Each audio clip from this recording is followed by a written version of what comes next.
So this upcoming Sunday, June 7th, 2020, Trinity is beginning small group neighborhood worship, and we wanted to put together this short video explainer to help you understand what it will be like. First of all, this worship will be out in the community, in our neighborhoods, using the properties of Trinity members who have volunteered to be hosts. That means we will not be worshiping in, at, or near this beautiful building that we all love and miss.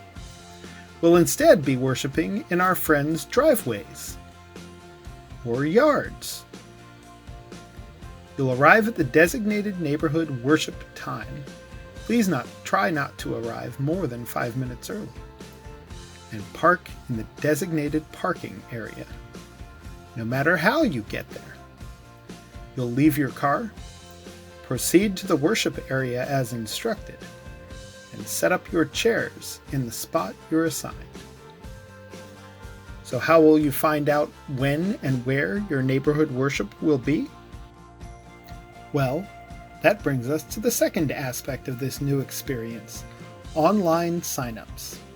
You have received or seen a SignUpGenius link through multiple emails and Facebook posts. Please open those emails or click on those posts. That's the best and most complete way to be informed about the when, where, and how of worship. Once you reach the SignUpGenius page, you'll see all of the instructions for these gatherings and a list of times, dates, and places to sign up for neighborhood worship. There is a hard limit of 25 people for each gathering, and since the pastor is included in that number, there are 24 sign-up slots for each one. Remember to indicate how many people will be attending from your family. We need to have an accurate count of every person who will be there. There are 4 neighborhood worships per Sunday, 2 at 9:30 a.m. and 2 at 11 a.m.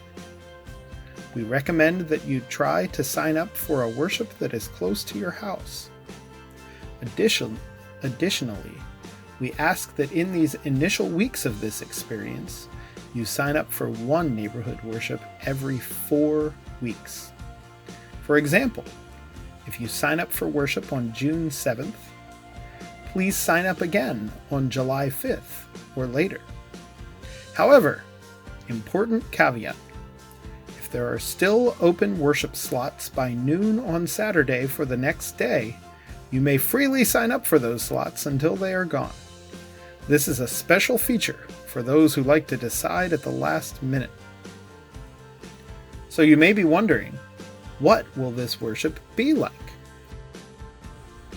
First of all, read the sign-up instructions carefully. You will see that our neighborhood worship will require social distancing and mask usage at all times. Each household will be spaced at least 6 feet away from every other household, and every single person who attends will be required to wear a mask at all times, with the exception of children under 2. Remember, a properly worn mask covers your nose and your mouth. The one exception to this will be when we receive communion. We'll sanitize our hands, remove our masks, consume the communion elements, sanitize our hands again, and put our masks back on. We can greet our friends from a nice social distance, participate in the worship responses. A bulletin will be emailed out ahead of time, and you can also follow the instructions of the worship leader. Hear the message and pray together. One thing that we can't do together, unfortunately, is sing. Singing, and even talking loudly, can spread droplets even through a cloth mask. Our worship will begin and end with recorded music. Things you should bring to neighborhood worship include a chair, hand sanitizer, Communion elements. Bread. We aren't picky about what counts as bread, though. Bring what you have. And wine? Grape juice is best. You can bring it in individual bottles or in a container to pour into cups, or however is convenient for you. But again, we aren't picky. Bring what you have. Just make sure it's accessible to you. You can also bring the bulletin on your phone if you want and need to. None of these things will be provided or shared, so please remember to bring them in appropriate amounts for all of the members of your family. Things you don't need to bring to neighborhood worship include your offering. We won't be collecting anything there. Please continue to use the mail or online giving, and please continue to help your neighbors in need. Do's and don'ts for neighborhood worship. You know what? They're just do's. Do be patient and flexible. This is new for all of us, and we'll be figuring it out together. The pastors will admit that they are a little nervous, but very excited to have this neighborhood worship experience with you. Do plan to arrive on time, not too early and not too late, both to be respectful to our hosts and to limit our gathering time to be as safe as possible. Do plan to leave immediately following worship, again, to be respectful to our hosts and also to limit our gathering time to be as safe as possible.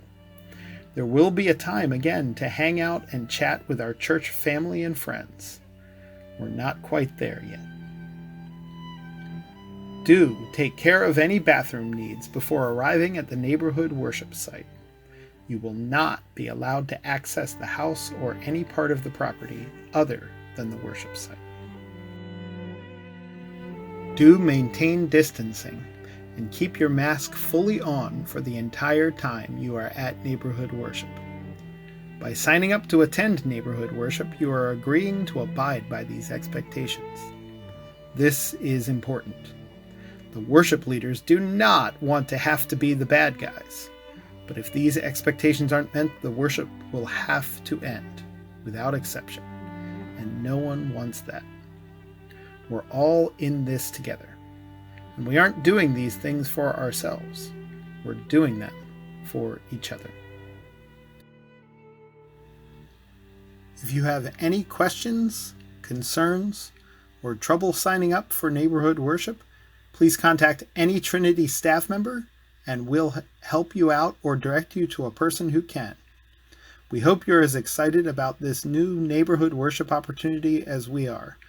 While we're in the Pennsylvania yellow phase, this is the best way and the safest way for us to see our friends worship together and continue to do justice, love mercy, and walk humbly with our God.